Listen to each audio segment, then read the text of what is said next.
At stake today in the Great Lakes Regional Plenty. The winner of our game coming up between the state of Michigan and the state of Illinois champions.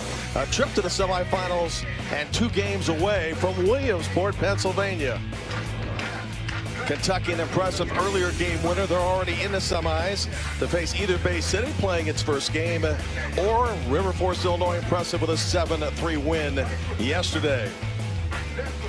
Greetings and welcome back to Westfield, Indiana. Jim Barber and John Gregory. Well, I don't know if atmosphere and attitude and personality tell us anything, but we're down the Michigan dugout. Man, were those guys loose. Yeah, they were. I was over there getting a scouting report, and then the players were giving you the nicknames. They wanted to make sure all their nicknames were in there for this, so they're excited to be here and anxious to get started. Let's profile Bay City, its first tournament appearance in the regionals in almost 7 decades, John. Yeah, their first trip here, but Southwest out of Bay City, they've been here 2008, 2015, and the state of Michigan, they're looking to get back to the World Series for the 4th straight time to have a participant from the state of Michigan. Bay City had a chance to do some scouting yesterday, watching Illinois in its 4-run victory. Probably observed A.J. Kilberg and Ryan Lazuski with some solid hitting, and also the fact they took advantage of some fielding errors, particularly in the outfield. Wild pitches and pass balls, always a part of an attack. The game once tied at 1-1, broken wide open as Illinois went on to win 7-3 and position itself now to get a victory today and reach the semis on Thursday. First things first, though, it's Michigan. That's coming up here in a moment. Starting pitcher and the starting batting order in a moment.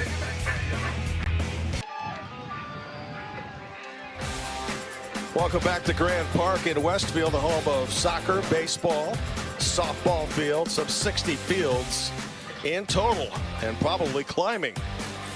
A.J. Kilborn gets the start today for River Forest, Illinois. This is a kid that loves short mounds in Little League, and let's see, John, if he can take advantage. Yeah, short mounds because he's got that velocity. The velocity, that's a plus for Kilberg out there. As you see today, he's got an opportunity to get some strikeouts with his ability to throw the fastball in there, and his competitiveness, as coaches say, that kind of puts him ahead of the game. Dennis Jarnicki, doubles as pitching coach, was telling us today from Illinois' side that they have watched Michigan on tape, namely the older son of the Jarnickis, able to get some footage for the state championship. And observed for this Michigan starting lineup with all right-handers is that they're very aggressive, and they will put the ball in play. So look for Illinois perhaps to pitch around a bit and try to get them jumping out at pitches and maybe taking some pitches that maybe they will one thing that's important today, don't give anybody any freebies, and that's walks and errors, and we typically see that, John, in the first game. For Illinois, number 4, A.J. Kilberg, and leading off the game for Michigan, the shortstop, number 1, Hayden Ruff. Here's the shortstop, Hayden Ruff.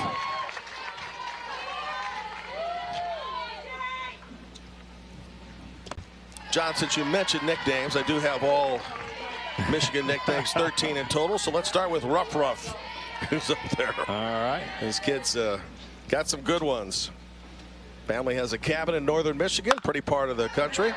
Ground ball towards short. Tough play at first, but in time. Jack Paris throws out Hayden Ruff. 1 out. I'm talking with the Illinois staff today, and they said, what did you think about day 1? And what we told them is we thought your defense was solid. Jimmy O'Brien, Matt Carlin, John Spike Gall in the outfield. Pitcher Niewater, Ethan threw yesterday. Jack Parrish, you saw moments ago. Zeus and Luke Hickey. A.J. Kilborn and coach's son Ben Jarnicki. Michigan coaching staff on the bases. The manager is Bill Ruff. He's at third, and Nick Southern is at first. Working from the stretch up the middle. One-handed. What a play by Jack Paris, but not in time. The way it bounced, it was the right hand that had to get the ball, and he almost got the out. Yeah, Jack Paris covers so much ground. This ball spun back toward the middle of the infield, had to reach back with one hand. What a play. Speed down the first base line, just beating it out.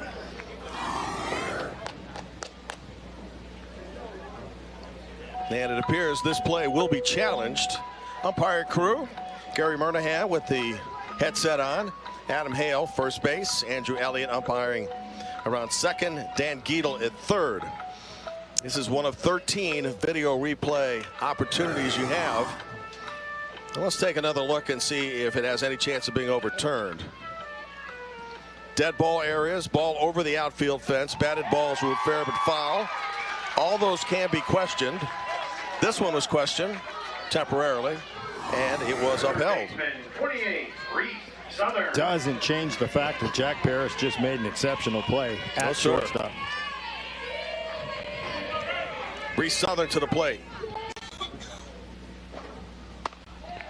Known affectionately as R Sizzle, John, so keep track of these things. I will quiz you later. We got Rough and R Sizzle.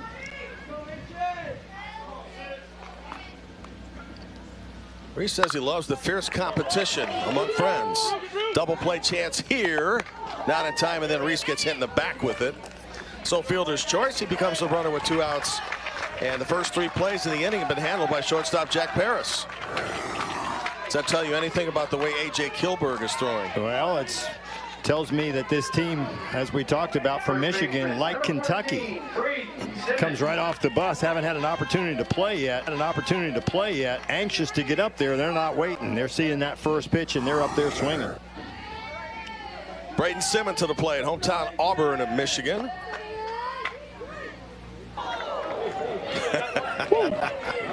That one smoked in the area.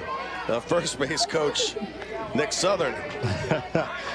Well, if the catcher Ben Jarnicki will be any indication, if there's a scouting report, he's got the fastball located. He had his glove almost straight up in the air. They wanted that pitch up around the eyes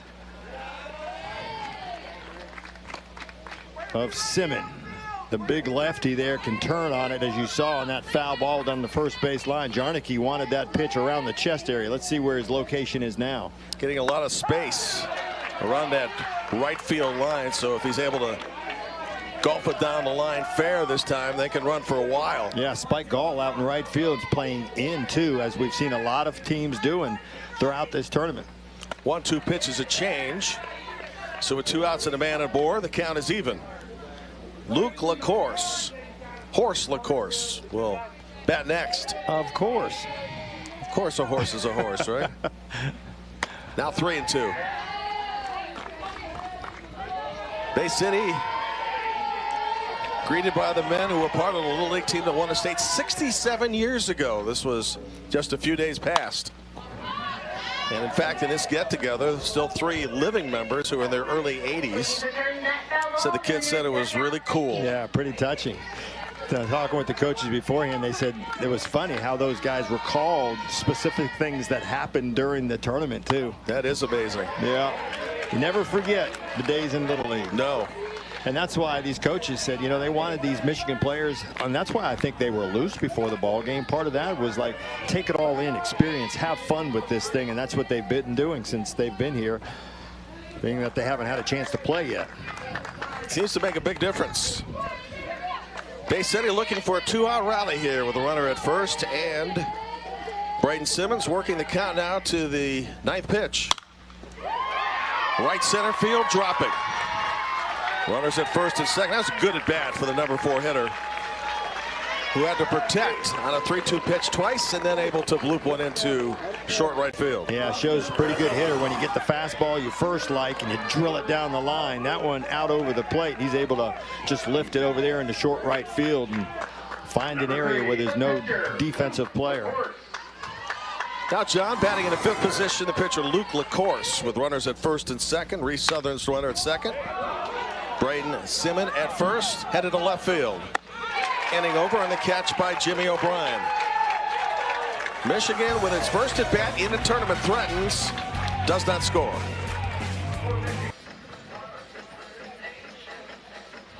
This is Luke LaCourse's opportunity to match what we saw moments ago as River Forest, Illinois, hailing from a town of 11,000 plus.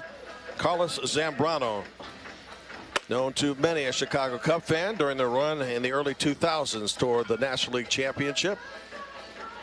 That was negated by the Florida Marlins, who won a title that year as they beat the Yankees in 6. Here's Mr. LaCourse. Big kid on the mound. Yeah. 5'9", 125, and loves a movie that features the great Jackie Robinson, 42. Yep, LaCourse, as his nickname is, the horse, and he certainly is. Coaches was telling us he's going to feature a fastball and a cutter, but that fastball they mentioned, 73 to 74. Whoa. So we have a pretty good matchup on the mound today I'm looking forward to, and I'm looking forward to LaCourse to see if he can touch those numbers. That would probably be ranking along the tops of what we've seen throughout these two regionals. There'll be 3 left-handed hitters for Illinois, John, in the lineup to try to solve him. Beginning with the leadoff hitter, that's Jack Paris. Then followed by Ryan Lazuski, Luke Hickey, and Ben Jarnicki batting 4th. A.J. Kilborn, the pitcher's 5th. Ethan Neuwanner is 6th. Jimmy O'Brien 7th. Matt Carlin 8th. And John Spike Gall will bat 9th. Jack Paris 1 for 3 yesterday. Walked, scored a couple runs, and reached on an error. Big family, 4 brothers, 2 sisters.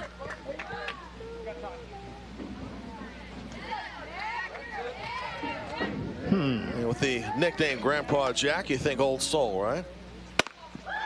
Wave and a miss there. To be followed by Zeus, Ryan Lazuski, and Luke Hickey, the first baseman. Kentucky made short work of Indiana today with an 8-run second in an abbreviated game because of a 10-run rule, winning 15-4. So Kentucky lies in wait for one of these two teams. 1 out in the first. What do you think, 70 plus there? Yeah, oh yeah, we've already seen it. 73 with the equivalent of 95 mile an hour major league fastball. That one down in the zone, but he's featuring the fastball. We've already seen him touch 73. Now Ryan Lazuski, that wouldn't have been 73 on that pitch because he took something off on the breaker, but prior to that, he's throwing some gas up there like that. You know, in talking with the coaches for Illinois, they know that LaCourse likes to work really fast on the mound, So we've already seen the first 2 hitters kind of slow down play a little bit. You can see them kind of holding their hand up to the home plate umpire. That's all well and good if that works for you, but maybe it gets you out of the rhythm too, so can't put too much into it, I think. But LaCourse is known for working really fast out on the mound. He gets the ball and he's ready to fire. If you have an overpowering fastball, why not? Well, get the ball and go. There's really no shaking him off. He's gonna deliver fastballs. His job, among other things, get you on your heels, be defensive up there, be happy just to have an at bat, get it over with. And the smart move by Illinois, just trying to slow the pace down a little bit and maybe get LaCourse off his rhythm. Back-to-back strikeouts. He's already on course, John. So if you're Illinois, do you think about trying to slow him down, also having a consultation with the first or third base coach? Yeah, that's part of it, but I don't know what else you can say besides trying to slow it down. I mean, it's inevitable. You're going to have to get in there and face it sometime. Luke Hickey 1 for 2 with a run scored yesterday, couple of walks. Says if he doesn't warm up well, he's not going to play well. And he's the one that threw the perfect game back in the Little League sectionals. Huh. Well, just the opposite of what you hear. Bad, rehearsal. Yeah, good show. 3 balls, no strikes. And if they can work LaCourse's pitch count up, get some extended at bats, making some contact, that will help too. 4 pitches there and a walk to Luke Hickey with 2 outs. Hickey now with 3 walks in 2 games in the regional. Now Ben Jarnicki batting 4th, the catcher. It is his older brother Kyle that's become like an advanced scout for this team, according to Dad Jenis, as he's been able to find tape of Michigan on social media. In fact, actually the state title game. And as a result, do a little scouting, and that's probably more than most would get a chance to do. Well, I like how they leave it to a 17-year-old to go do that research. Hey, you know, video guy now, future coach later. That's right. So many of them in football, basketball, and the college ranks start that way, and then become pretty good coaches because they know the ins and outs of scouting and what players look like and what to look for. Trying to strike out the side here, and he does. Luke LaCourse. For the first inning, John, as good as advertised. He was, and he featured the fastball on 2 guys, and then the big hacking breaking ball to get the 3rd out. One runner left up base.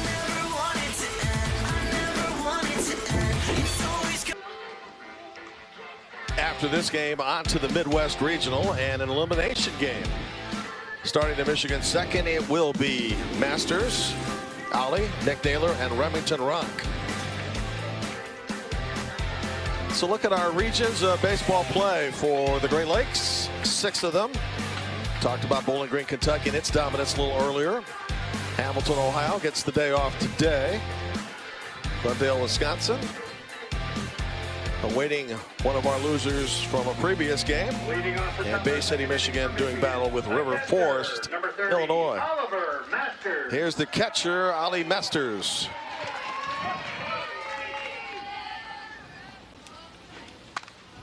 Second inning of work for pitcher A.J. Kilborn. And as good as Luke LaCourse was in the first, Kilborn is going to have to keep this close.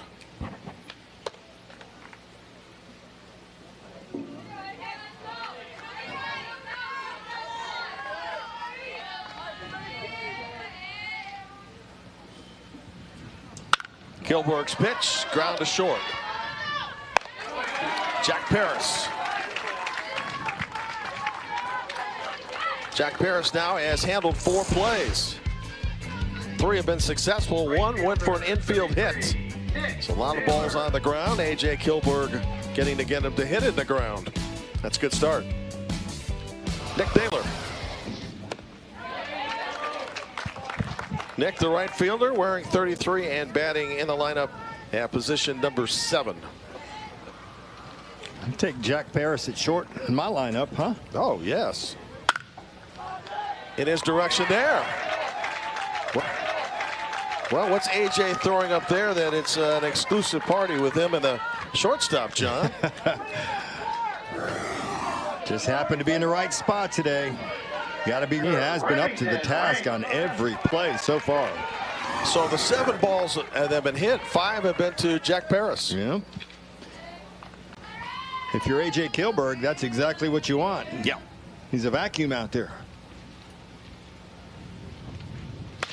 You already have seen how good Luke LaCourse was in the first inning, how difficult it was for Illinois hitters to catch up to his fastball. So you know, to have any chance, you've got to shut down Michigan.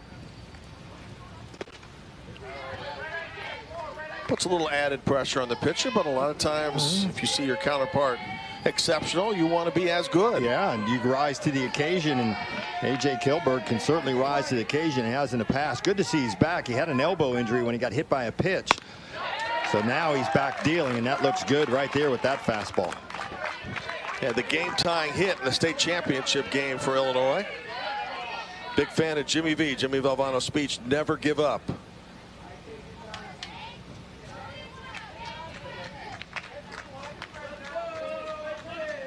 Ball and 2 strikes, already 2 out in the second. A.J. from the stretch. Off the change, a swing and a miss, and Remington Rock able to rumble down to first base.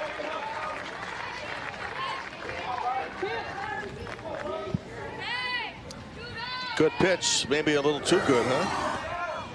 Nice breaking ball here. Got him to reach. Find a way down the bag any way you can, and happen to be by strikeout. Here's Buzz, Garrett Buzzard. Please return that foul ball to the nearest dugout. Thank you. Won a district title in his first year as a wrestler.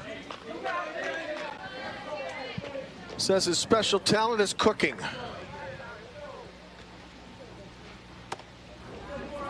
I always enjoy seeing what kids take up as something outside of their sport. Yeah. And I'll bet some of them are pretty good. Yeah, he's a grill master, too. I think it's everything barbecue that he likes. It's the way I would cook. Spanked to left center field, but An easy out for Jimmy O'Brien. Good job by A.J. Kilborg through the first two. Michigan leads off with its pitcher, or rather Illinois does, in its half. Let's take a look at Michigan defensively. Remington Rock in left, Garrett Buzzard center, Nick Naylor right, Reese Southern third, Hayden Ruff at short, Colton Beeson second, and Braden at first. Luke pitching, Oliver catching. Ollie. And it's pitcher versus pitcher as A.J. Kilberg starts the Illinois second. John, if you can't catch up to the fastball, how do you get on base against this guy? Well, you try to do anything you can, maybe laying a bunt down here or there and see what you can do, but tough to say. Big leaguers can't solve that problem, right? Catching up to that fastball. Well, you see occasionally upper left-hand corner the coloration of what it translates to a major league number, and that first fastball was 91.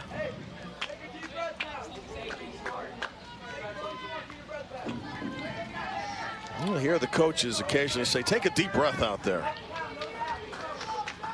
Got to be an anxious time.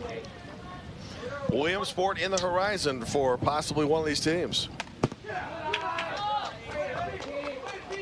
That at 72 equates to 94, John. Wow.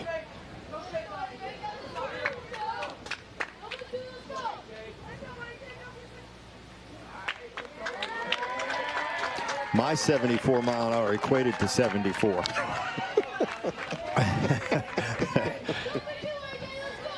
Yeah, 60 feet 6 inches. Ooh.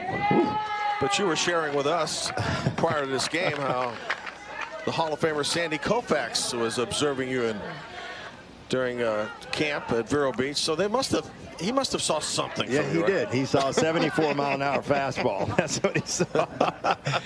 He said, reach back and give us a little more, John. And I said, well, I did. Home plate umpire is Gary Murnahan. The question was it a hit batsman? It is not. Adam Hale, Andrew Elliott, Dan Guido make up the rest of the umpiring corps. All volunteers. You see Kilberg at the end of that stuck his tongue out, was like thankful that didn't hit him. Yeah. 4 outs in the game, 4 strikeouts for Luke LaCourse. It looks right now like he might strike out the side in every inning. Who's going to make contact against this guy? He's dealing right now. Yep. Ethan Niewanner preparing right now for his bar mitzvah. Yesterday, the starting pitcher in Illinois' 7-3 victory. Niewanner was all over the field yesterday. Started on the mound, was at short, seemed like third base, second base, and everywhere you looked, he was out there. He's a guy that can.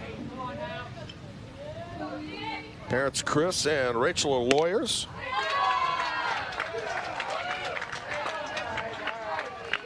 Two balls and a strike, no score. Bottom of the second, the winner gets Kentucky in the semifinals on ESPN Game 2 Thursday afternoon. Clay and Chris will be with you for that, as well as game number 1 in the Midwest Regional between Iowa and Minnesota. Man, how good was Iowa yesterday with a shutout win? Yeah. Good looking teams, good pitching staff. Yeah. 4 guys that can run out there, get people out. Wind is picked up and it is blowing in. Did not catch the corner. Good stay by Niewanner. 3 balls, 2 strikes. Jimmy O'Brien, the left fielder, standing by. The pitch. You hear the applause there. I mean, I think there's a recognition that LaCourse, it's going to be tough to hit in any kind of contact. Yeah. Which extends the pitch count by 1. It's a good thing. Had a feeling Niewanner was going to be a battler up there. Really? He's a guy that can, type of guy that can put it in play. And he didn't believe it, but he's called out on strikes. Not after a good battle, though. Yeah, real good battle. Caught the corner there, according to umpire Murnahan. 5 of the first 6 Illinois hitters out on strikes. And the thing about it is that even though it was a full count, so far Luke LaCourse is doing it very efficiently. Working fast, getting ahead of hitters.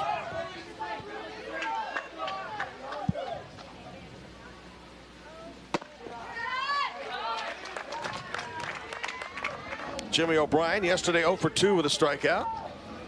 His hitting has gotten better. He's considered one of the more clutch hitters on this team. Cannot catch up with that fastball, however.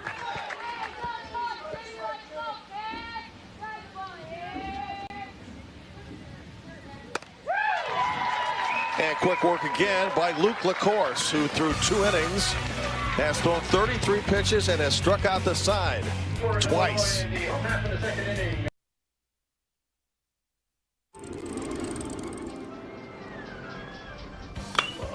Crushed. That might have broke the sound barrier. I think it went in the lake. 2-run blast for Purify. 5-0. For their second straight year, Grosse Pointe Wood Shores is headed to the Little League World Series. Clay Matvick with a call of last year's final game in this region. We had a chance to see Mr. Purifoy and his comrades. They were equally as dominant before they got to the championship game, and well deserving of the title. Wow, they were an impressive team. And now this team out of Bay City Northwest looking to send Michigan to the Little League World Series for the 3rd consecutive year.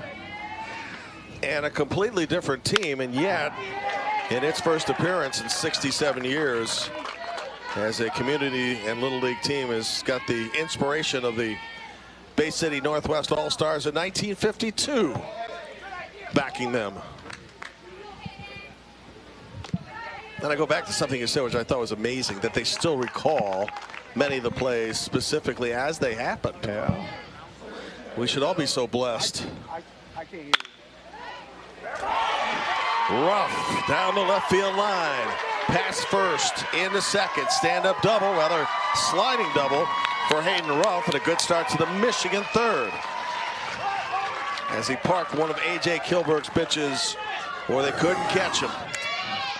Ruff legging it out here, thinking 2, knowing he's going to get to second base. Ball hit hard down that line. Nicely played by O'Brien out there in right field and getting to it in a hurry.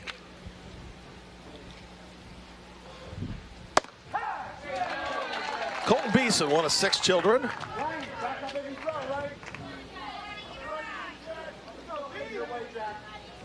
Started playing because of his dad. Interest in Little League. Said, by the way, if he wins the lottery, he's going to let his mom retire. But he also indicated that his mom said to say that. Okay, Nicole, thank you. Good. Oh. And here's some change for you. Yeah. A lot of pressure there. A lot of pressure there.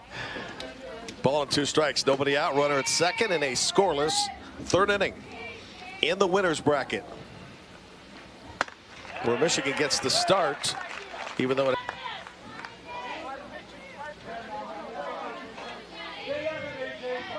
The winner of this game gets a couple days off as well, going from Monday to Thursday. Base hit right field. Runner around 3rd. Let's see what they do with him. They're going to hold him. Hayden Ruff was doubled, and now 3rd base. Colton Beeson with the 2nd hit of the inning. Watching 3rd base, they're thinking, is Ruff are they gonna send him or not send him? Fielded cleanly out there by Gall, and he goes to 2nd base and holding him up. And it's a good play. You don't want to make that first out at home plate there, run yourself out of a potential big inning. Hitters in this Little League World Series so far doing a nice job of going to opposite fields, as Colton Beeson was able to do there. Off the change, strike 1. Bree Southerner reached on a fielder's choice last time up. Part of the state tournament as a 10-year-old, as many of these kids have played at those levels of competition. Line drive, that's 1 out, that's 2. Smoked it, but right to Zeus. Ryan Lazewski, who doubles up the runner. Colton Beeson, 2 outs.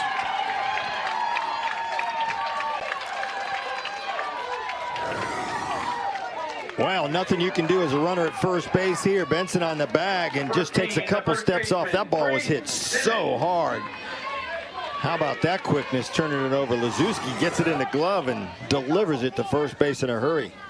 So it's up to Braden Simmons to come through here. Missing on the change, strike one. 6 infield outs were already recorded by Illinois' defense. Those two are large. Yeah, that potential big inning, that's the way to cut it down in a hurry. Yep. Some way Illinois escapes here, it's going to have a chance to win. As the pitch count of Luke LaCourse, as good as he's been through 2, is up a bit. 1-1 pitch and time call.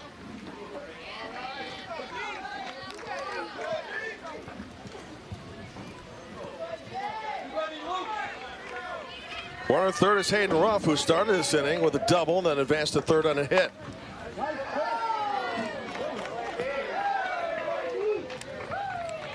Two and one, and pitcher A.J. Kilberg thought he had a strike there. Umpire again at home, Gary Murnahan. He'll work for the stretch. 2-2. So you got a left-handed batter here. You almost fooled him on a breaker. What do you like on 2-2? Go fastball. Instead, he goes with a breaker, and the inning is over. Huge strikeout. More important, big double play. Off the bat, Reese Southern, Ryan Lazuski with a catch and the double up. Still scoreless. The Little League Grow the Game grant initiative has distributed over $4 million to local Little League programs, providing funding, facility repairs and improvement, and to expand or establish softball, challenger division, and urban initiative programs. For more information, visit littleLeague.org/growthegame. John Gregory and Jim Barber, pitchers duel, 0-0, bottom of the third. Just joining us, Luke LaCourse, throwing from Michigan, has struck out the side in back-to-back innings. A.J. Kilberg started off the Michigan third by giving up back-to-back hits, but then got an infield double play and a strikeout to keep Michigan off the board. Matt Carlin, the center fielder, will lead off. Yesterday, in his one official at bat, got a base hit, scored a run, also walked.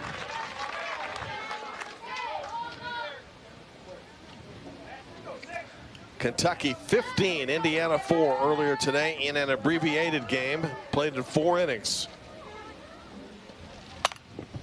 Kentucky scoring 8 in the second and sending 13 to the plate. Easily the most incredible, the most impressive, I should say, offensive performance of what we've seen so far since starting our broadcasts. So stepping on the box is Matt Carlin. That's part of the strategy, right? Try to slow him down. He does make contact. He's going to get a little help there. Under the glove of Hayden Ruff. Illinois got the leadoff batter aboard, and so finally somebody put the ball in play with good results. Yeah. Put it in play. Something may happen in your favor, and he does here.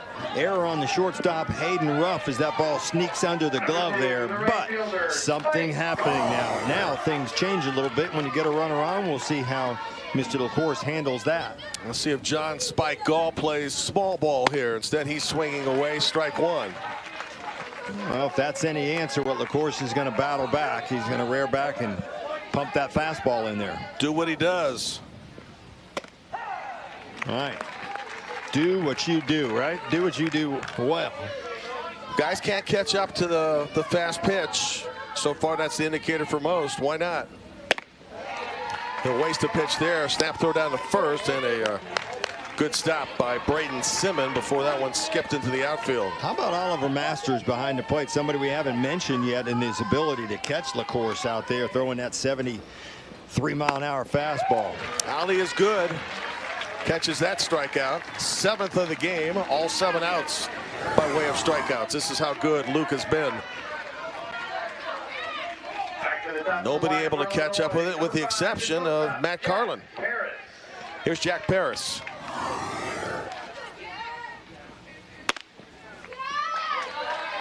I thought Illinois might considering laying down a bunt there with the number 9 hitter. Get a guy over, find a run. You know you're going to have to battle to get runs against Mr. LaCourse. Thing about his control so far is that he's around the zone and not likely one to throw many wild pitches or put his catcher in vain. That might lead to a pass ball.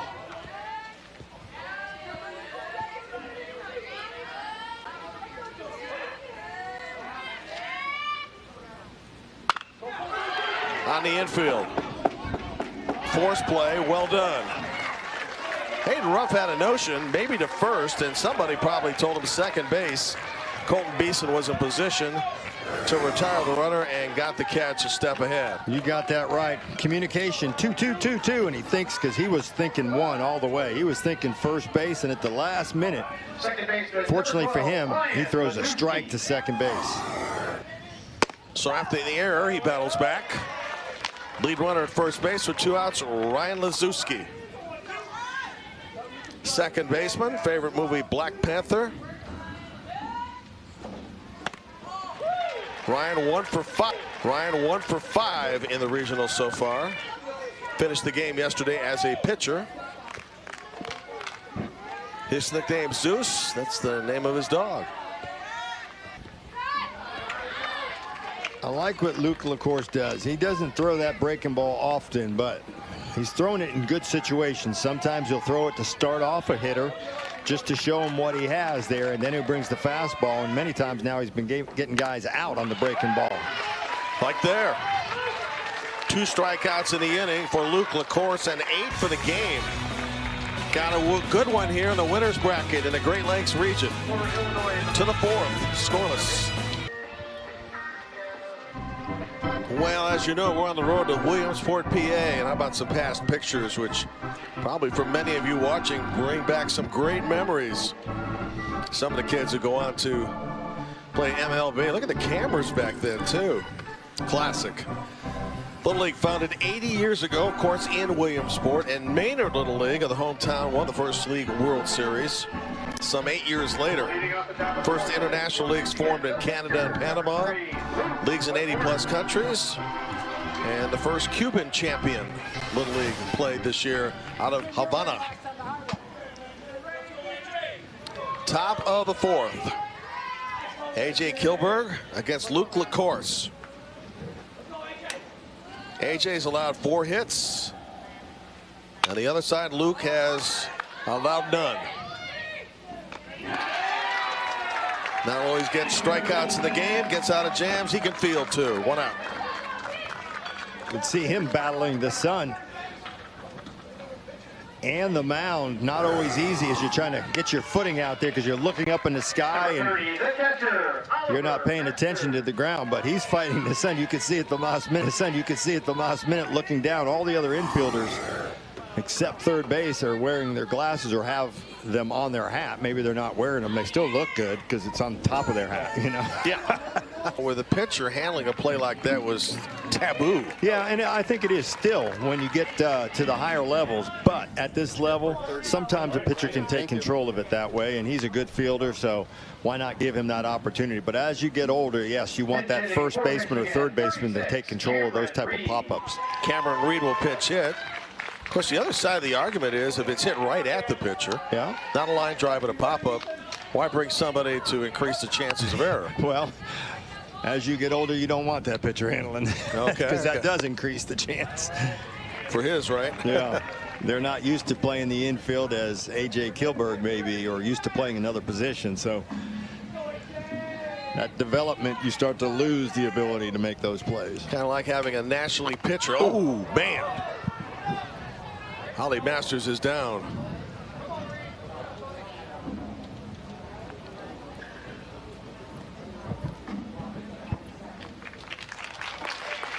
Here's some good sportsmanship right there. Look at A.J. Kilberg. First one to greet him. Yeah. Check that. That was Cameron Reed that got hit. Nice job, A.J. Scary for a pitcher, too. Yep. He didn't mean to come up and in on him like that, so hopefully that's a glancing blow and he's going to be okay. Ooh, catches him on the back of that elbow. Look at that. A.J. Kilburn thinking enough to go in and tap him on the head. Good call. He'll work through it.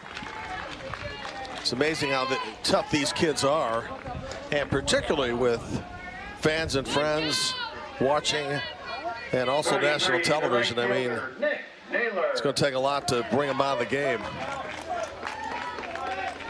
Be painful later, too. Let me get a chance to ice it down. Michigan with the lead runner at first with 1 out in the 4th. Nick Naylor at the plate. Guess you haven't lived till you've been hit with a fastball and it just leaves the laces on your arm for kind of some bragging rights the next day, as long as you're okay and nothing's broken. Oh, yeah. Nick hitting in the 7th position says one of his favorite places to visit. It's a place you and I are familiar with by way of Buffalo football games, and that's Niagara Falls. Mm-hmm.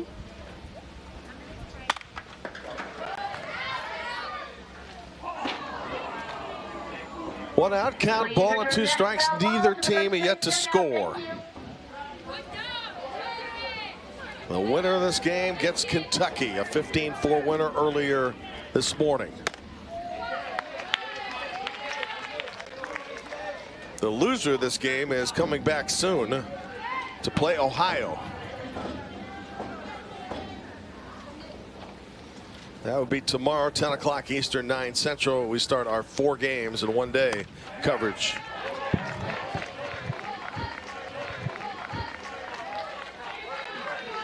Nothing to it. So, John, no breaking curfew tonight as normal. No, nothing to it. That's old hat. We've been there, done that, right? Base hit left field. It's the 6th hit of the game for Michigan. Runners now off the advance at first and second with 1 out.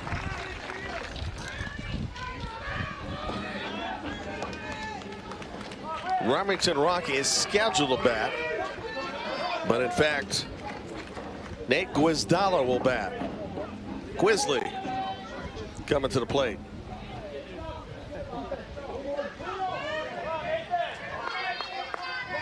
Pinch hitting for Michigan, 41, Nate Gwizdala. So here's a chance for Nate. Lays claim to the fact that Roger Clemens is a distant cousin. Swing and a miss there. Also wants to be a professional bowler. How many of our little leaguers have claimed that? Gwizzy also doesn't like to wear any shirts that have sleeves. This is some of the coaches don't remember seeing them with sleeves on outside of a baseball uniform.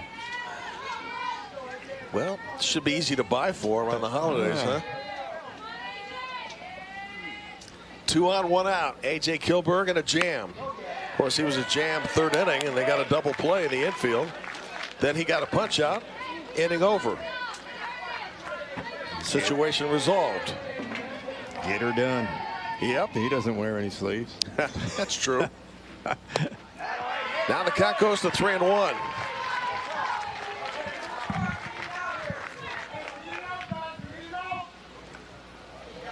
Now we talk about the hitter being shaken up with a hit by a pitch. What about the pitcher? Yeah, could be at times. It really could get in the head, depending on how bad maybe you've injured the guy. So 3-1 pitch, base hit. Runner to 3rd base. They'll hold them, they're loaded. So station to station baseball from Michigan. Another threat going this game, the 3rd of the 4 innings that Michigan has put people in scoring position with 1 out now. And a big opportunity for the 9th hitter. Head down, lift it up, didn't do much with it, just enough. Move the guys around, and now the base is loaded again. Another opportunity for a big inning here, but the defense for Illinois has been up to the task. They've been able to get out. Now they take their infield and move it in. They know how important these runs are, so they're going to try to cut this off at home plate, in on the corners and in the middle.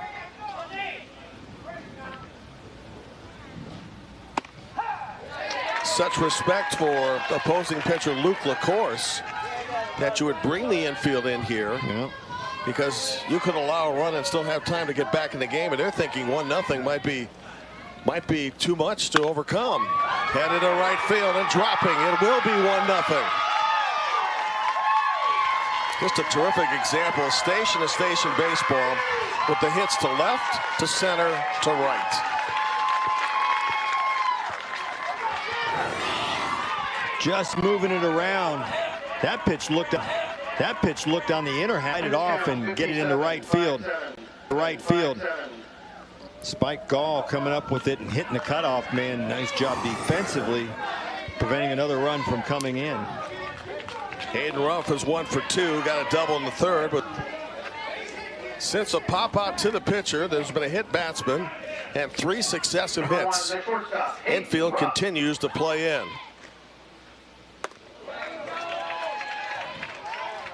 Off balance on that swing, strike 1.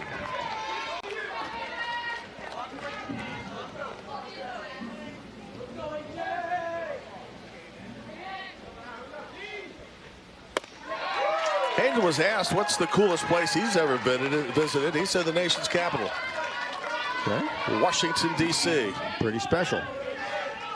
Big gap between Jack Paris at shortstop and Ethan Niewaner at third base. Push one through the infield on the ground. You'll likely score a couple here. Jack Paris really playing up the middle from that shortstop position. Yep. Inside on Hayden Ruff, 1-2. Looking ahead to the Illinois fourth, Luke Hickey to lead off.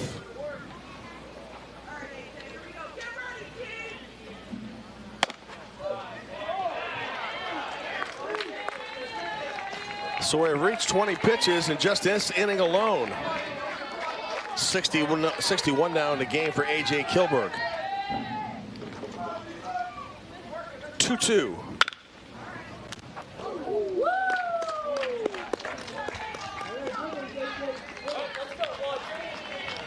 Michigan with 7 hits in the game already. Again, 2-2. He has done a really good job, speaking of AJ, of keeping guys like Hayden Ruff, the leadoff hitter, off balance. And he keeps him that way with that nice looking deuce that he's throwing up there. That one started out about the belt high and ended up in the dirt. Pitch count 63-6-3.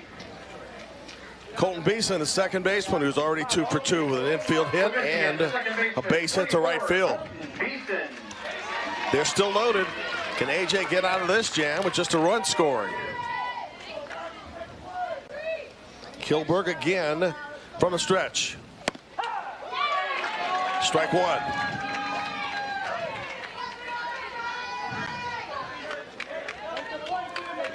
Nick Naylor running at third. Excuse me, John. I was going to say, Kilberg, as you mentioned, 64 pitches. Talking with the coaches before, they would have liked for him to go 50 today, but because of the score, that's changing what you have to do in that third base dugout. In a game, it's quite winnable. But to be in position, need to get out of this trouble. And does. Luke Hickey catches a line drive. Michigan takes the lead, but through 4 innings has left 7 on the base, including 3 in this inning. Luke Hickey to lead off the Illinois fourth. In the state finals, Michigan's Luke LaCourse was dominant, and today equally as good. Struck out the side in the first, in the second, in the third. He got 2 strikeouts, and he has not, John, to this point, allowed a hit. Boy, he's been impressive, and what I like about him is the way he uses his body. He's got a nice high leg kick, gives his body time to get underneath him, and then he really pushes off with that back leg, and I think that's where a lot of his power comes from, is the use of his lower body. 47 pitches in 3 innings. That's an average of 15 plus. At this rate, he would be able to pitch into the final inning if his team was ahead. or if it was tied in the bottom of the 6th.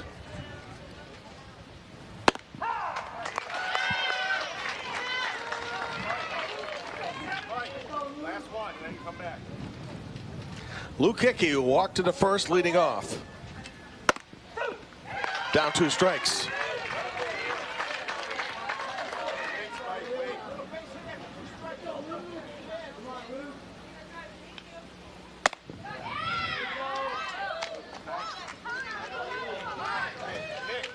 This kid, they say, has excellent instincts, Hickey. Always enjoy finding out who the students of the game are. That it's important to them to observe, take it as much as possible like a sponge, as the cliche goes, and enjoy it away from the actual playing field.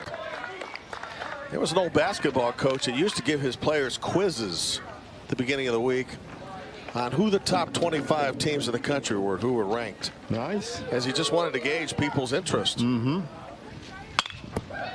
know, one of the things you do in scouting reports on the football side of things is you have to know the guy that you're going up against. Had a coach that you basically do a scouting report, look at their bios, know what he likes to eat, everything. Oh yeah, know everything you can about him. Luke Hickey out on strikes. That's 9 strikeouts in the game for Luke LaCourse. Luke takes care of Luke.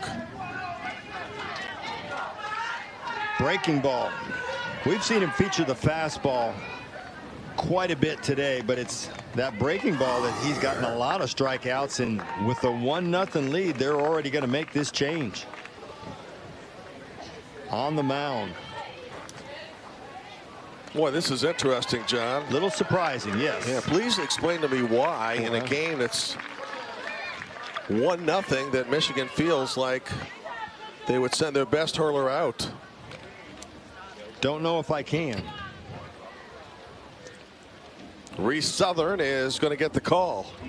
Well, the only way I can think of that is that you have a lot of trust in the other guys, and maybe that's a great sign, you know, that you have the ability and trust that Reese Southern's going to come in here and he'll feature his fastball and cutter, but you have the trust that he's going to throw strikes, not give up bases, or you have the confidence that your lineup's starting to get a feel for Illinois' pitching and that you're going to score some runs.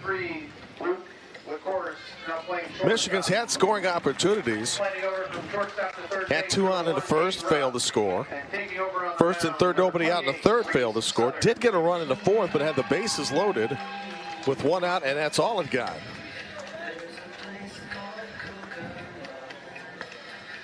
So we'll see if the decision by manager Bill Ruff holds well and Michigan wins the game, or if it winds up backfiring and there'll be some second guessing.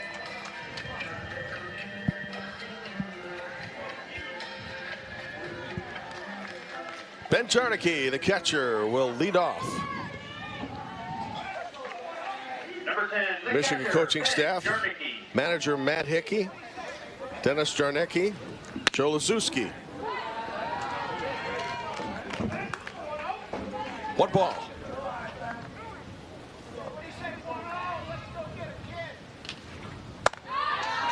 Now 2-0. How many times, Jim, have we seen the pitch and change make a huge difference? Oh, yes. Late in ball games, seems like guys in the other dugout said, okay, we've got him out of here now. Now's our opportunity, and guys start sitting up on the bench or start standing up in that dugout on the screen and know, okay, we have an opportunity here. Yeah. Certainly different type of pitcher, and Illinois probably feeling confident he can catch up to this kid's fastball, which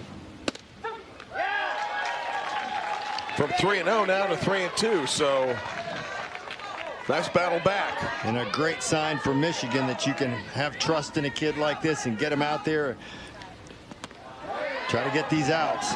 But Reese Southern draws a walk, and he's the tying run.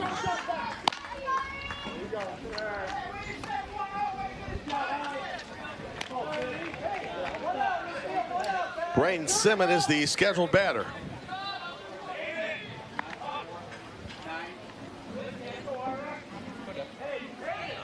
I do understand pitch count. You want to preserve arms at this Number 9, Dutch. tender age. There's a lot of future in baseball for these kids. I also believe it takes away from the game, because if we didn't have pitch count, we wouldn't have to worry about Luke LaCourse being replaced. Dutch Navigado to pitch hit. Illinois suddenly with a chance.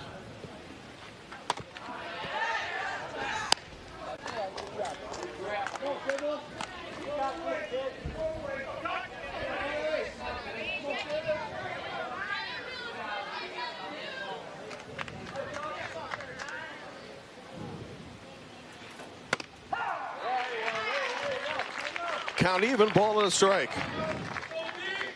Illinois 7-3 win today, followed by a reappearance in the tournament just a day later.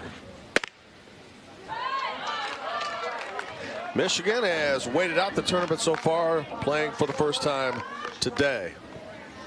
Right now, Illinois with life with a man on base and a hitter's count of 3-1. Ball gets away, runner down to second. Likely a wild pitch.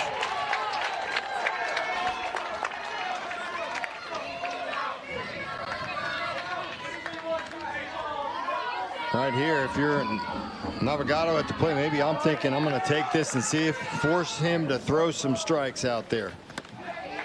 Instead, back-to-back walks. Until you prove to me you can throw strikes, then I'm going to make you do it. That would be my discussion with the players at the plate. Once I've got that feeling, although I like Niewander up there to be able to move the ball, but still force him to throw that first strike in here and maybe even two.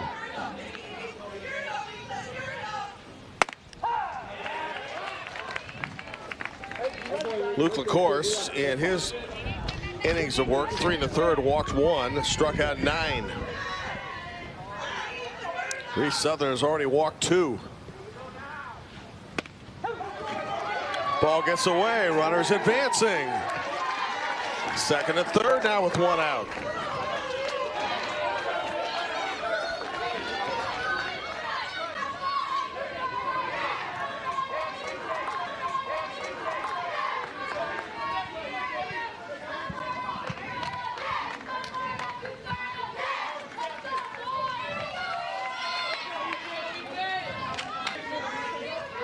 Michigan right at this moment playing the infield back, conceding a run.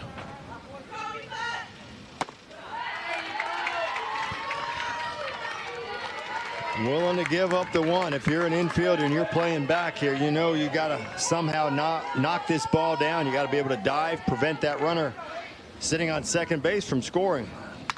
That one gets away. Runner trying to score. He will. Game tie.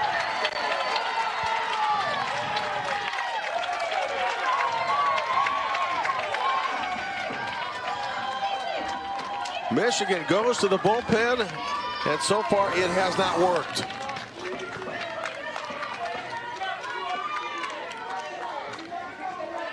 No chance to get him at the plate. We've seen balls come off that backstop, quickly back to the catcher, but when it does hit the padding and stay back there, there's no chance to get the guy at the plate. And John, now the lead run is at third base with 1 out.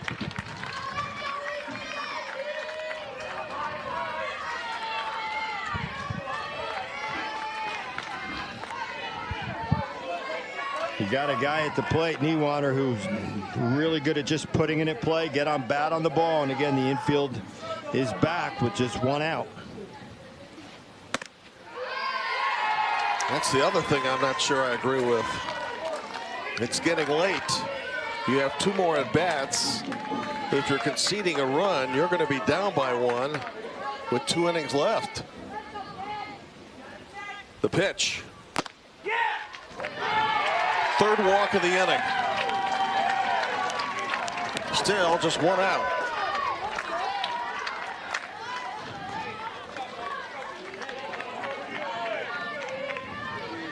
Jimmy O'Brien is slated to bat.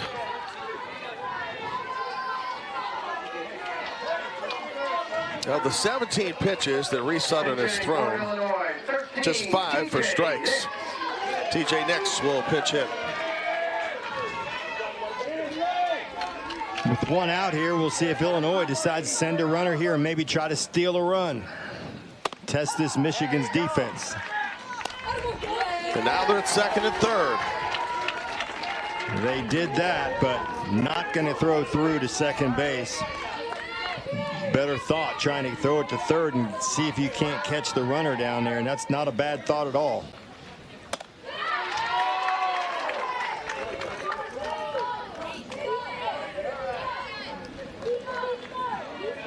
Game tied at 1-1 with one out here.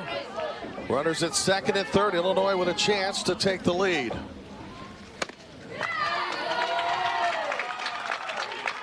Good save by Ali. Good save by Ali Masters. 2-1.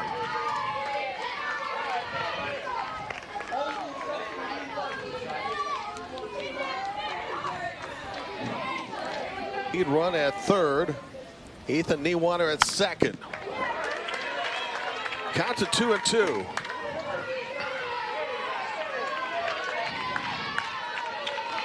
Well, who knows? It may have been by design with Luke, of course. Yeah. Go through midway part of the game and be relieved, but it has not been working to Michigan's satisfaction, him being pulled. But Reese Southern, huge strikeout there. 2 outs in the inning. Runners remain at second and at third. He just reared back and fired that one. Yeah, the other thing too is you got to think this is a team that's Michigan has left 7 runners on base too, so maybe they feel confident that they can score some more runs in here. They have hit into some bad luck situations, thinking about the line drive, double play. Good point. So maybe they feel confident that they can put enough runs on the board to win this thing.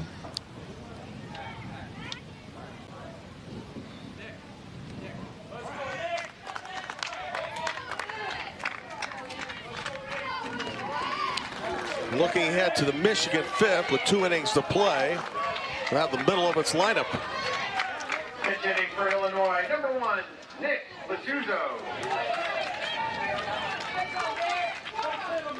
Here's Nick Lasuzo. Yesterday 0 for 1 in the win versus Wisconsin. Strike 1. Please return that foul ball to the nearest dugout. Thank you. Says he loves arguing with his brothers. Best moment, Cubs win. Cubs win. 2016 World Series. Toward third. Inning over. Good play by the third baseman. Reese Southern gets rescued after Illinois threatened to take the lead. After 4, it's a 1-1 game. Williamsport on the horizon.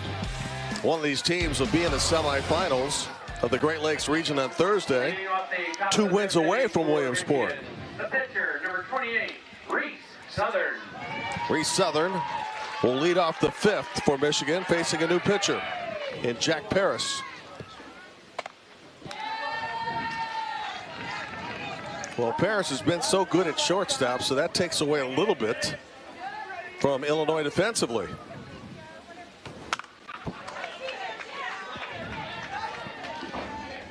He has handled everything out at that shortstop position.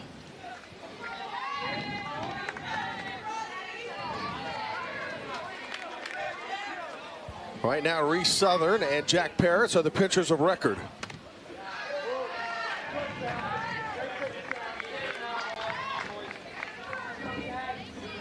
Standing by, 4 o'clock Eastern, an elimination game between Missouri, tough loser to Iowa, and Kansas, which was shut out in its game.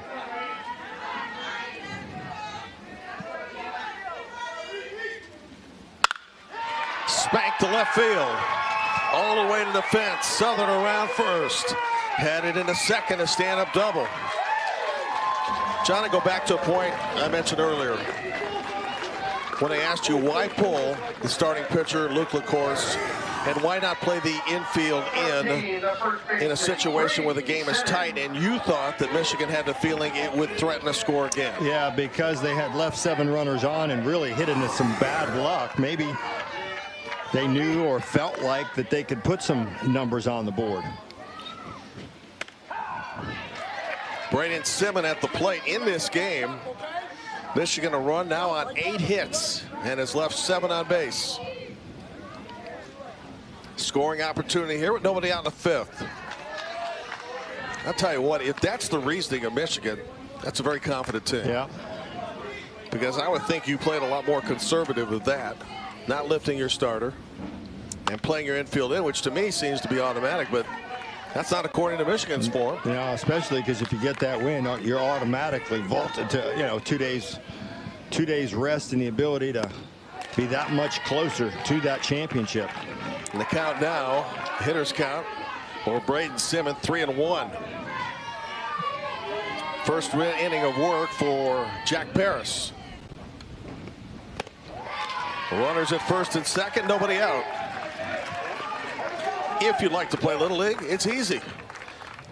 Visit playlittleleague.org. Enter your address to find a Little League program near you. Some 6,500 Little League programs entering teams in this tournament on the road to Williamsport.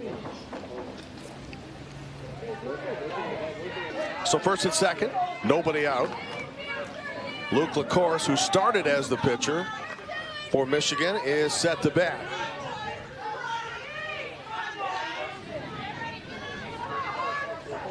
Yep.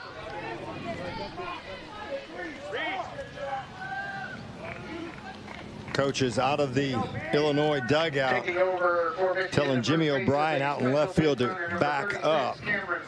Outfielders now shading toward left field slightly and playing deep. Cameron Reed now the pitch runner, John, at first base with 2 on, nobody out. Change misses a ball.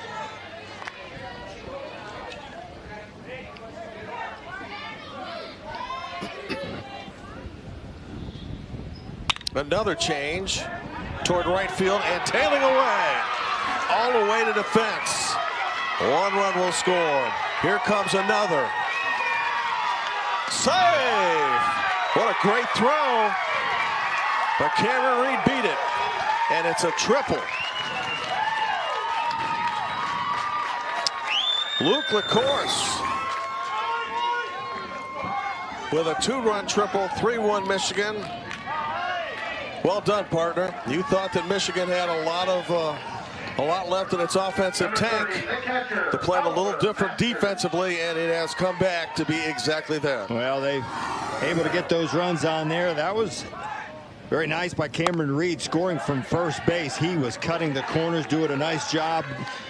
Got waved home, and he made a perfect slide to get under the tag, too, of Jarnicki behind home plate. It's a great throw. Yeah, just beat the throw there and was able to slide in safely.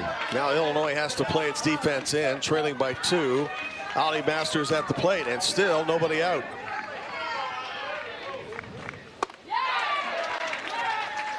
One out.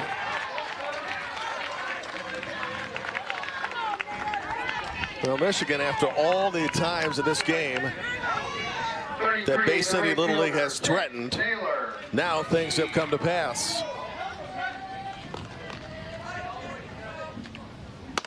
And now, in saving one of your big pitching guns, a day or 2 of rest is starting to look pretty positive. It's brilliant. Yes.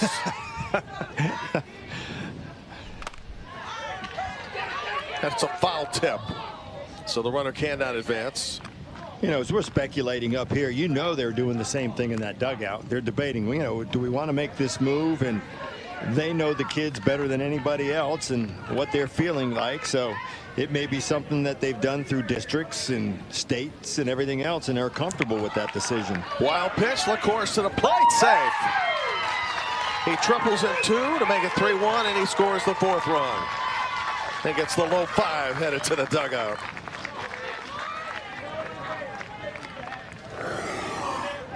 Big inning for Michigan, breaking this game. Michigan breaking this game open for the moment. And for the record, I was doing the speculating. You were saying, hey, you know, I still think that they're confident about their offense is going to do something in the remaining 2 innings.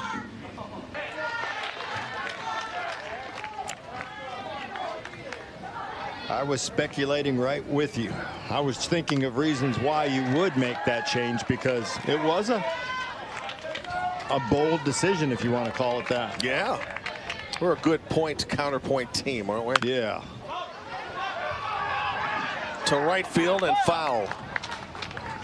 That triple by LaCourse, aided by the wind, which had been blowing in, and it shifted toward the right. And that just tailed away.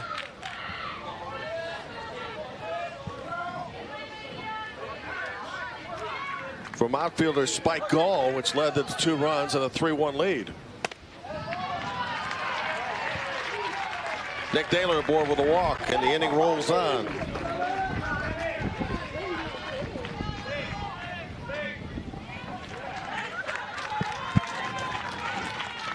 Here comes Snake, Remington Runk.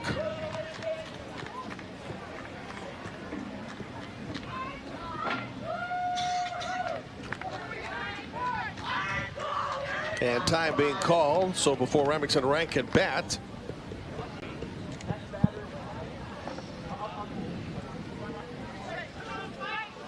we'll take a break with a pitching change. And returning to shortstop, number 5, Jack Parrish. Spike Gall, the new pitcher for Illinois, the 3rd in the game. 22 with a threshold count of 20. Right now, man on base, and Michigan has plated 3 in the inning to go up 4-1. Now batting for Michigan, the left fielder, number 7, Remington Runk. Remington Runk down to the plate. Most fun about Little League, according to him, being on ESPN. Why, of course.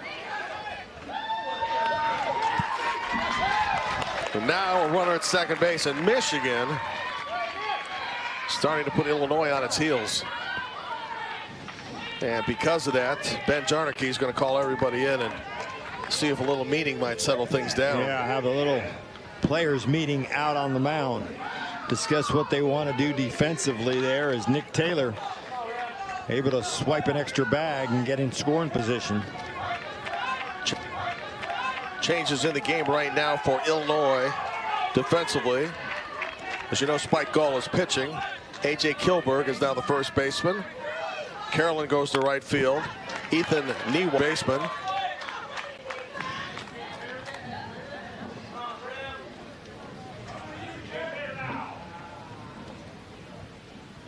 Jack Parrish back to his shortstop spot.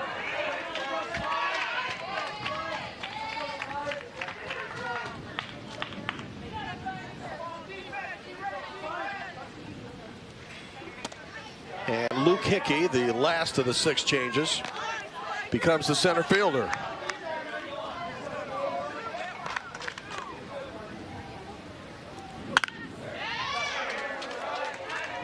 So Snake at the plate, doing battle right here. Count 3-2, runner at second, already a 4-1 Michigan lead. Wonder why Snake? I don't know, but it's kind of a cool nickname. Yeah. Snake draws the 3rd pass of the inning. Michigan with a chance to bust this one open. That's Anthony Robbins. Andy comes to the plate. Pinch hitting for Michigan, number 13, Andy Robbins.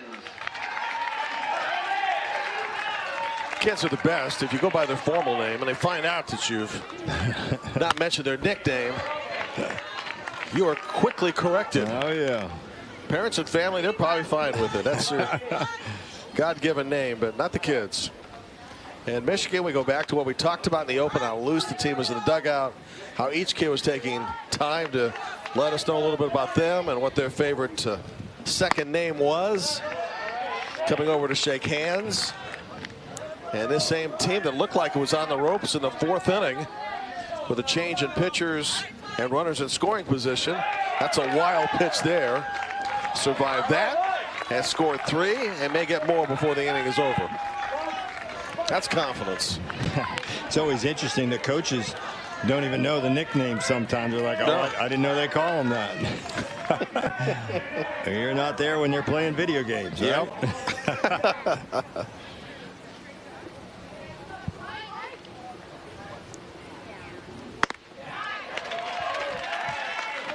Robbins swings and misses.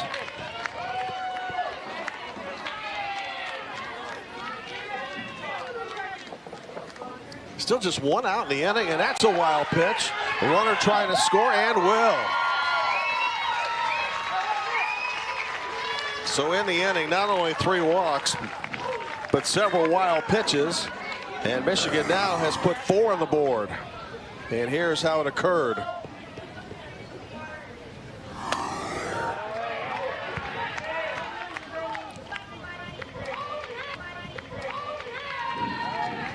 Now Remington Rank is at third and drawing the base on balls. Andy Robbins. That's 4 walks in the inning, 3 in a row.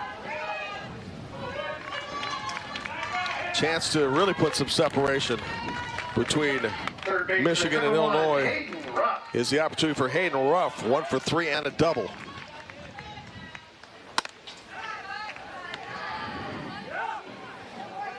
Andy Robbins down to second base and almost well, certainly has the feel right now. Michigan just going for the jugular.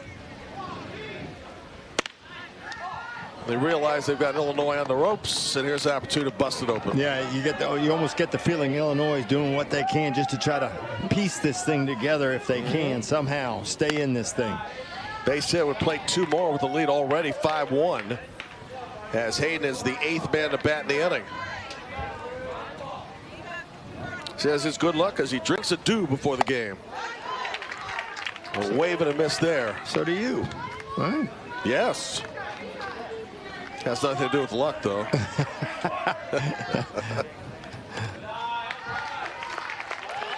Four successive walks in the inning. Michigan has batted around.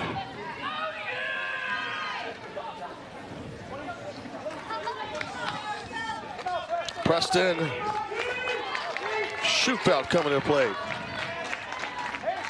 Schufaloof, I think, is his nickname. At least I tried to write it down the way the kids were Preston Schufelt. pronouncing it. Schufaloof, yeah. He's up with the bases loaded. And Illinois having trouble finding the plate.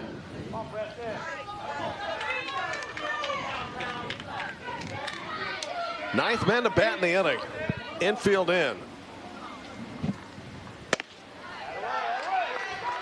Oftentimes you see too when a pitcher has trouble finding a plate, it's going to take a visit or change to change it, Yeah. you know.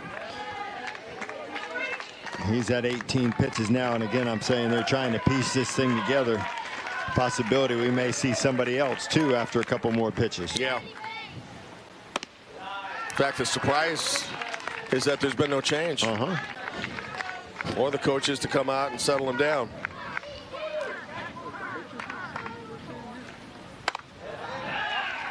Now ball 3. And it's too bad for Illinois, able to hang in there in 4 innings, but Spike Gall having trouble finding the plate.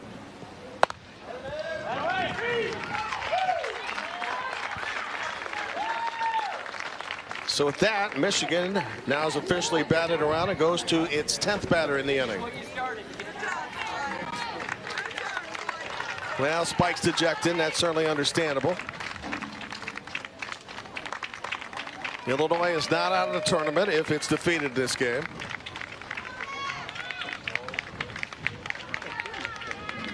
And he will head to right field.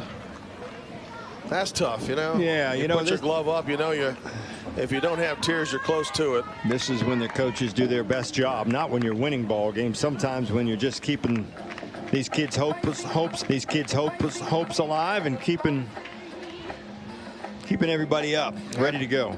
Matt Carlin now is the new pitcher. As he moves from right field to the... And in the meantime, Spike Gall goes back to right field. Well, a long time ago, John, this game was tied at 1 as both teams scored in the 4th inning. The 5th inning has been dramatically different. Started off with a double, aided then by a triple, and a bunch of walks.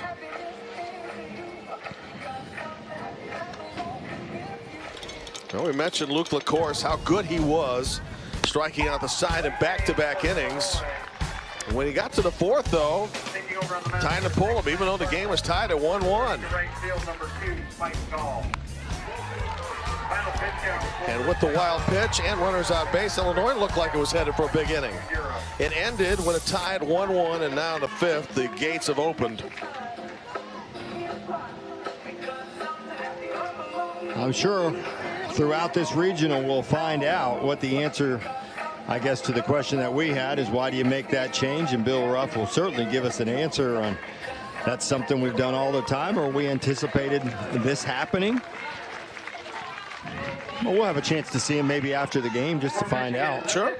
28, Reese Southern. Reese Southern started this inning with a double and eventually scored. Jack Paris pinch running and coming around for him, or rather Paris on the mound at that point. It's an infield fly there, and that is 2 outs in the inning. So one pitch by Matt Carlin and an important out. Illinois may not be in striking range, down 6-1, but doesn't want to be out of the game either with more runs scored here.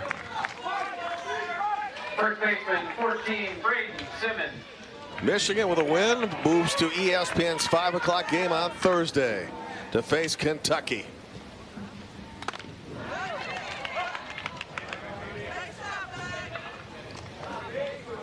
Coming up 4 o'clock Eastern today, we have an elimination game. The loser is out, the winner stays alive as Missouri and Kansas, a couple of border states, get a chance to take each other on. Hope you can join us for that.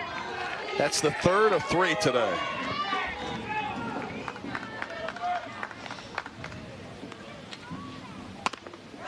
And tomorrow, all elimination games, 4 of them total, beginning at 10, then at 1, then at 4, then at 7. And right now the weather looks really good. Yeah. Originally rain was forecasted. Now it's 85 and sunny. Just a tad cooler than today. Yeah, can't afford that rain coming in on a day you got the quadruple going. Lots of activity tomorrow. Bring the cooler, man. 2-1 toward right field. Dropping. 1 run in. 2 runs in. Now it's a 7-run inning for Michigan. Hitting them where they ain't.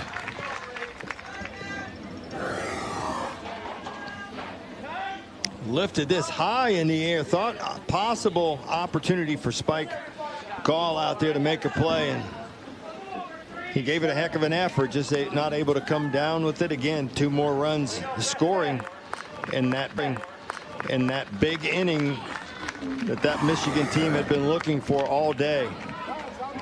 Luke LaCourse, who had that huge 2-run triple, becomes a pinch runner, and that 2-run triple allowed Michigan to go ahead 3-1, and then Luke scored on a wild pitch, so he accounted for 3 of the runs that boosted the lead from a tie to 4-1. Hitting for the 2nd time in the inning. Ought to be a lot of fun to watch Clay and Chris handle Michigan and Kentucky. Both teams with big inning potential. Kentucky got 8 1 inning today. Michigan 7. And have the guns to get a lot. And in this inning, the 5 walks have all been converted into runs, John. Can't have it. Nope. Free pass is going to cost you.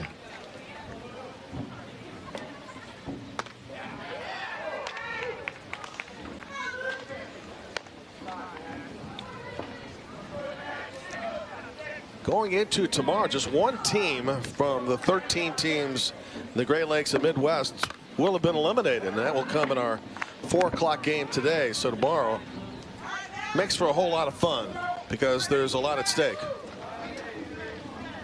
Fun for 4 teams. Yeah. Runner headed down to second base. Count is 3-2 on Luke LaCourse, who is the 11th batter in this inning to hit.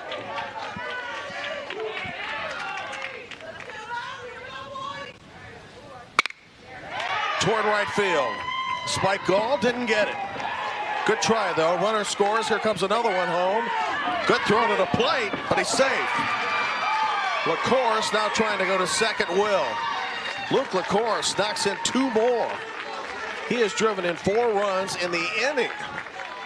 Spike Gall made a great effort, then had a great throw. Neither one, though, was a success. No, but Spike Gall showing great effort out in the outfield and an even better arm to the plate as he throws this thing right on the money. It looks like the throw actually beat him there, but the tag by Jarnicki, he whiffed on the initial attempt. It is now 10-1.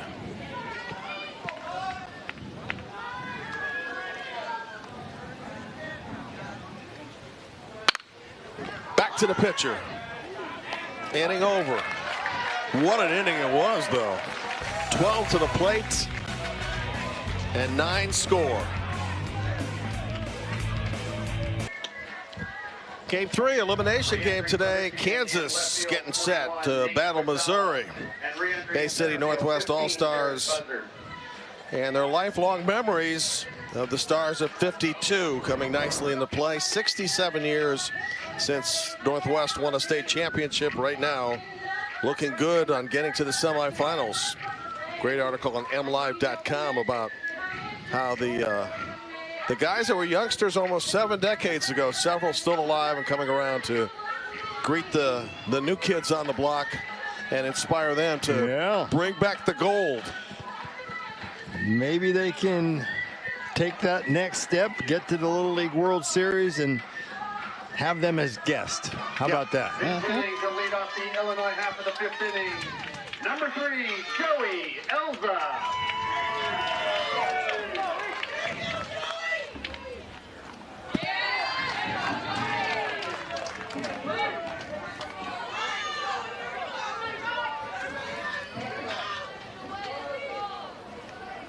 Joey Elza getting his first chance to hit, stands 4'9". Facing Reese Southern in inning 5. Michigan right now with a combined no-hitter going. Luke LaCourse started, lifted after 3 1/3. And up to that point, he had struck out 9. Reese then gave up the tying run and was in a world of trouble to give up more, but got out of it. And after that, Michigan just opened the gates and poured it on with a 9-run inning.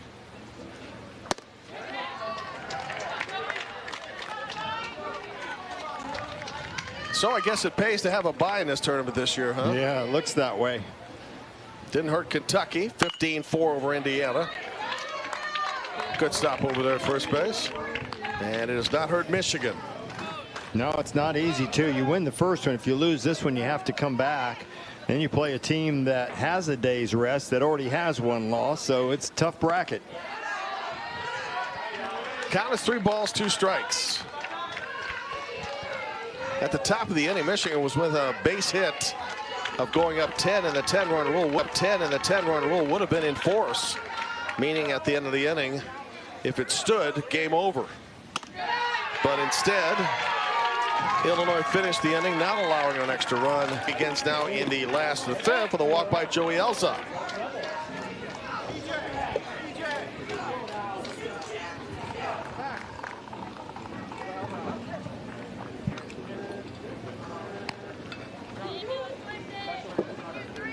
Jack Paris due up next. He is 0 for 2, struck out and headed to a fielder's choice, and it'll be a special pinch runner. Joey Elza with that nice hustle off the field. Taking over for Illinois at first base is a special pinch runner, 13, TJ Nix. And now batting for Illinois, the shortstop, number 5, Jack Paris. We're talking about sportsmanship, and you bring a lot into our broadcast about coaches and how they take care of their kids even when there are some down moments. This one into right field. TJ Nix into second base. And that was evident there. I mean, Illinois is 9 down. Elza draws a walk, hustles off the field. The coach is there to give him the fist bump. Something you likely would not see in the major leagues. No, he did his job. You know, that's what his job was, is to get on, and he did. Of course, now in fairness to the majors, they play 162, and not every game is but something on the line. You don't want to be the one that doesn't get off the bench, I'll tell you that. Yep. Wild pitch on the third base is TJ.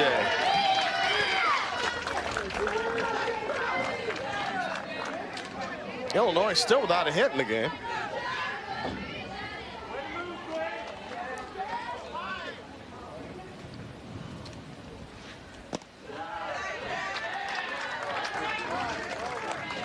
In fact, he got its run in the fourth inning by way of wild pitches and walks.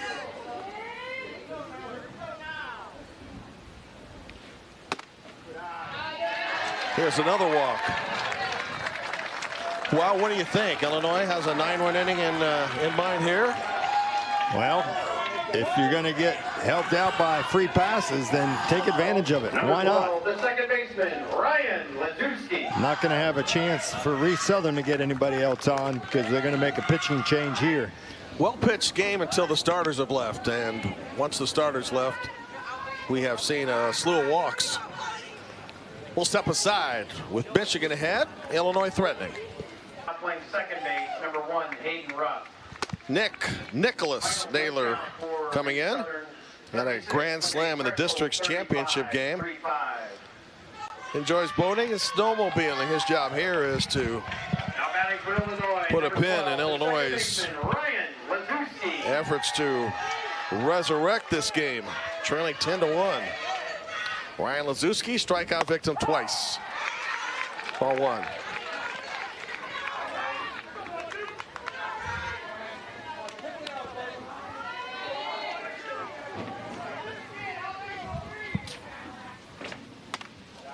Ball 2. Nick Naylor in the pitch as mentioned. Beeson to right field. Southern to third base. Hayden Ruff to second. Big Ed keeping all our statistics today and lineup changes, and believe me, whatever we're paying them is not enough. No, not with the amount of lineup changes going on, that's for sure. Yeah. And that is Little League. Well, Nick Naylor on the mound. Another guy that can throw it up there pretty good. Good fastball. So far, he hasn't been able to locate either. It's really interesting when teams get away from their starters, that sometimes in the dip into the pen, there could be quite a difference. At least today, anyway. Bases loaded. All walks in the inning. 5 walks for Michigan in the top of the 5th, 3 for Illinois in the bottom.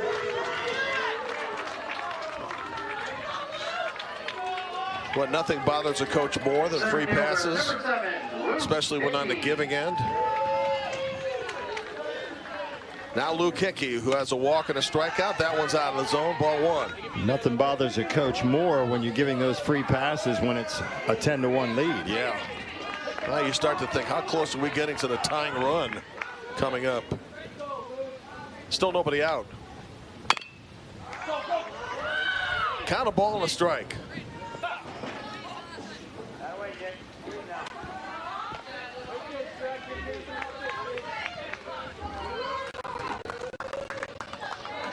Getting close to the 3 o'clock hour in the Eastern time zone.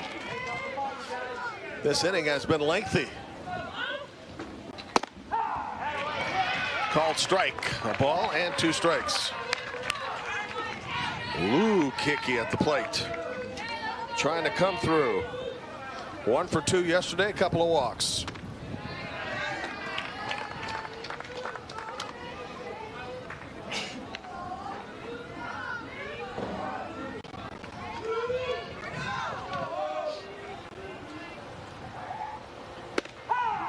Strike 3 called. Hickey slams the bat to the ground. 1 out in the 5th.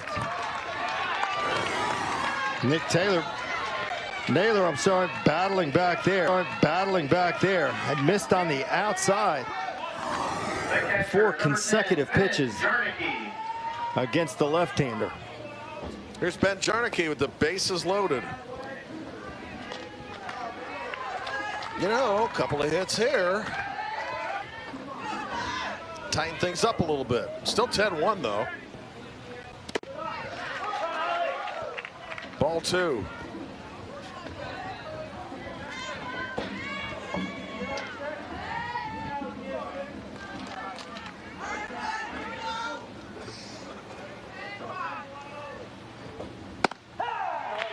2-1.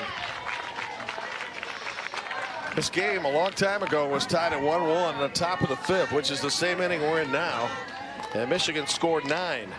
Illinois knocking at the door here. Toward right field. That's going to clear the bases. Ben Jarnicki around second. Around third. He's got a 3-run triple. How about that? Way to battle, boys.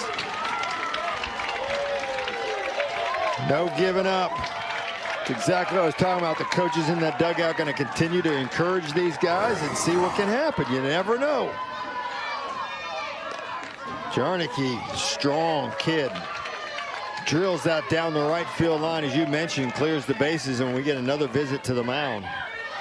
Well, for what it's worth, one of the teams in our regions blew a 9-run lead after the 4th inning. So it can happen. Right now it's 10-4. Still a big comfort zone for Michigan. John, would you believe that's the first hit of the game? Wow.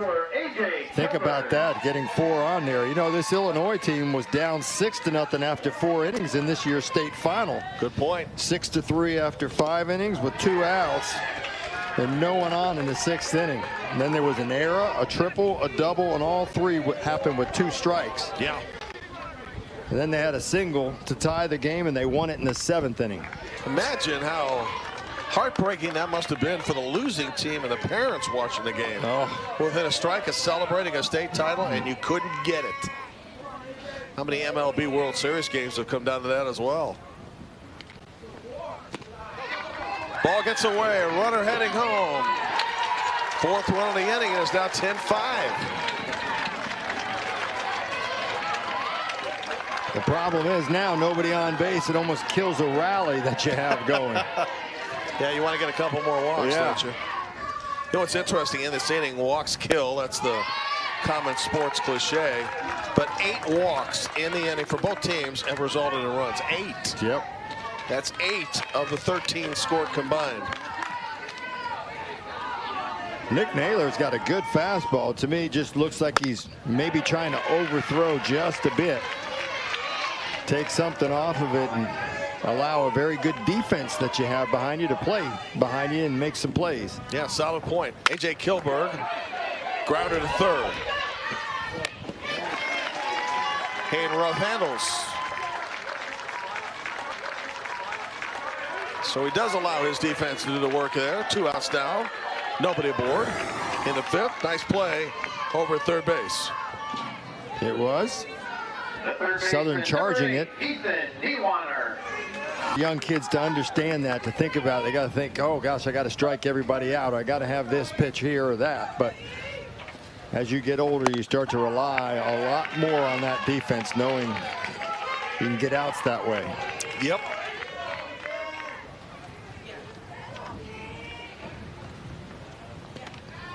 Well, what a 5th inning this has been. 9 for Michigan in the top, 4 for Illinois in the bottom. Game now in length, 2 hours. Or pretty close.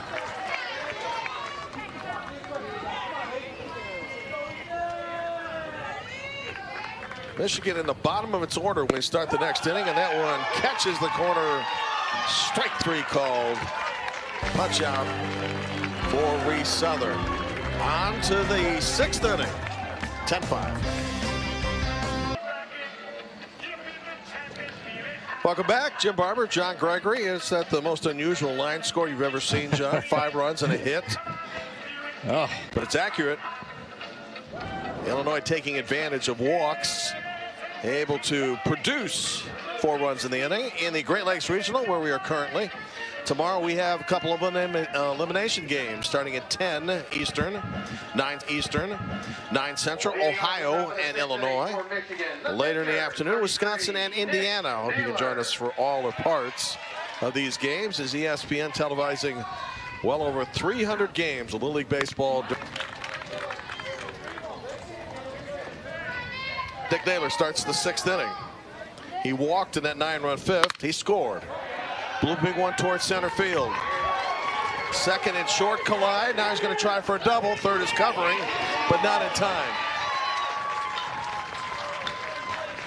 And in the process, nobody covering third. So nice hit by Nick Naylor. Texas league single, and he able to stretch it actually into a double.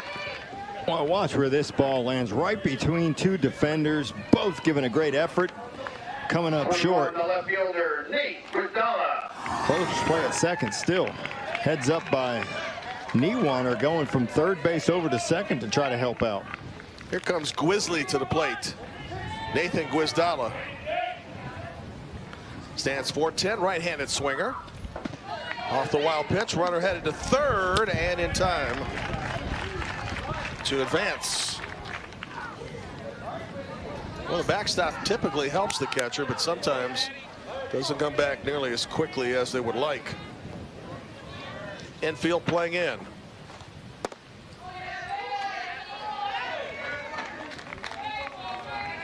Hardest part of some of the Little League games, and this is true on any level, we've seen it in college, we've certainly seen it in the majors, is when teams have trouble with their control. Slows down the game, typically the runs or the walks result in runs. Yep. Had a game last year, Braves and Cubs, where the Braves pitchers, bullpen just lost it.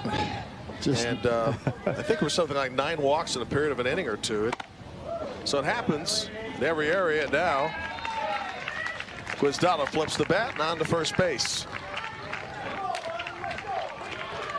It's just not the rhythm that you're looking for. No, I mean, guys are playing the hardest. We know that. That's a given. Not a knock, but it does knock down tempo, and I think both sides would prefer it doesn't happen, unless, of course, you're the one that's getting the walks and scoring the runs. Down the third base line. Ball bobbled once, tossed to first, is in time. The run scores.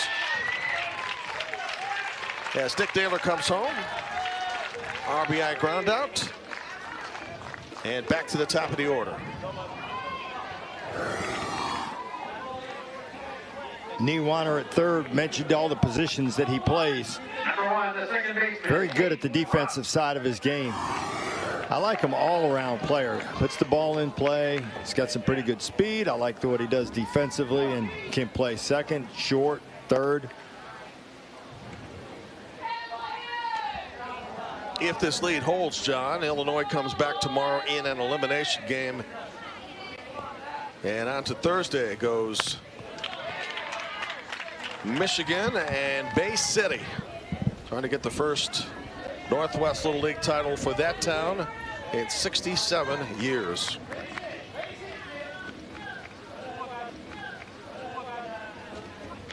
Tell you what, if it happens, there should be a big parade. Yes. It should be a big parade if they don't win it. And what will likely happen, too, is that getting the car ready for Williamsport. Michigan has been on the course to Williamsport the last couple of years. Down the line, run around third. He will score, and a double. Hayden Ruff, second double of the game, third time on base. Michigan now up 12-5. Ruff again down the third base line. It's a good look. Nice turn. Not going to slow down till Grizz gets across the plate. In the last 2 innings, Michigan has sent 17 players to the plate and has scored 11 runs.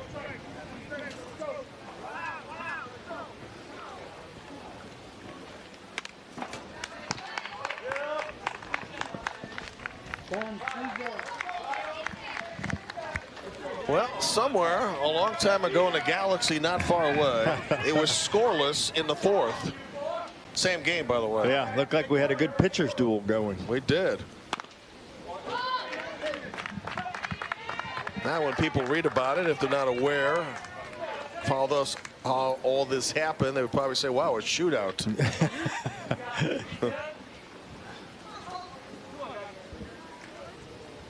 In 1 hour, the drama of Kansas and Missouri, our first elimination broadcast.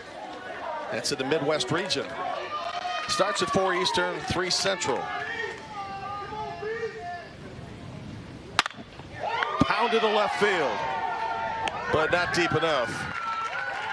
Jimmy O'Brien handles, run comes in. So off the sacrifice fly, Michigan plates another.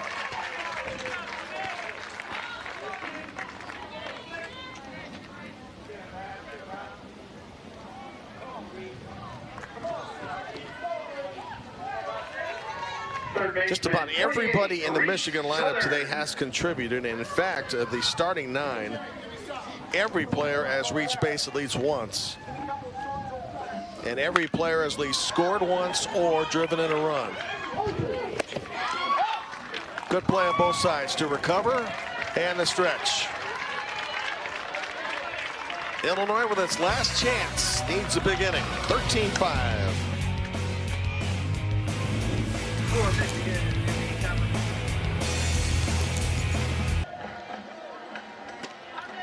It is time now for the Honda game summary. Scoreless after 3 and tied after 4. Michigan busted loose, sending 13 to the plate in the 5th. Illinois countered with 4. Ben Jarnaghy with a big blow, a triple to bring home 3. Then in the 6th inning, 2 more for Michigan. Luke LaCourse doing it with the bat and with the glove, and in this game he knocked in 4 in 1 inning. Braden Simmons also a couple of hits, 2 runs batted in and a run. You're up to speed. Last chance for Illinois in this game with a score 13-5.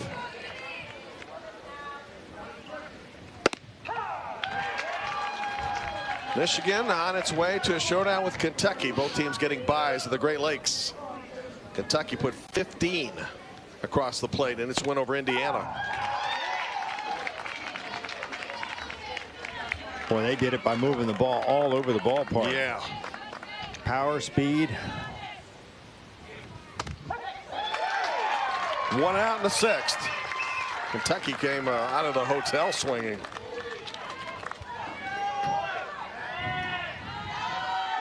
Well, both of these teams waited for their time, but because of that, they put more runs on than we've seen anybody else. Yeah.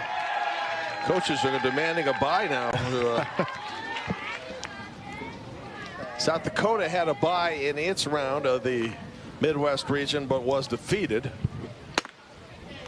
And because there are 7 teams, we're the only one to receive the bye. It's 2 byes in the Great Lakes, which has 6. Towards second base, and they're now 2 outs. And Michigan and out away.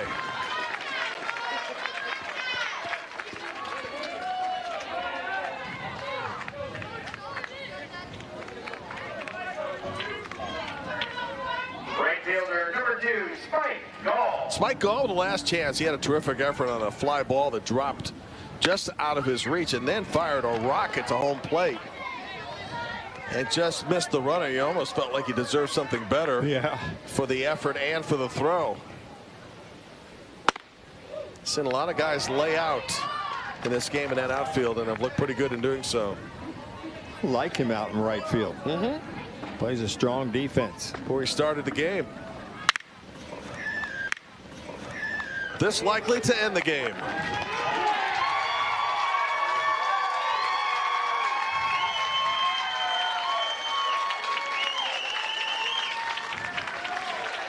Michigan now gets a couple of days off. Will not play again until Thursday. Has reached the semifinals of the Great Lakes region. And we'll get an opportunity to square off with Kentucky. Yeah. Welcome. Play your first game. Now take a couple days off. Get some rest. For Illinois, just the opposite. Get ready. You got to go right back at it.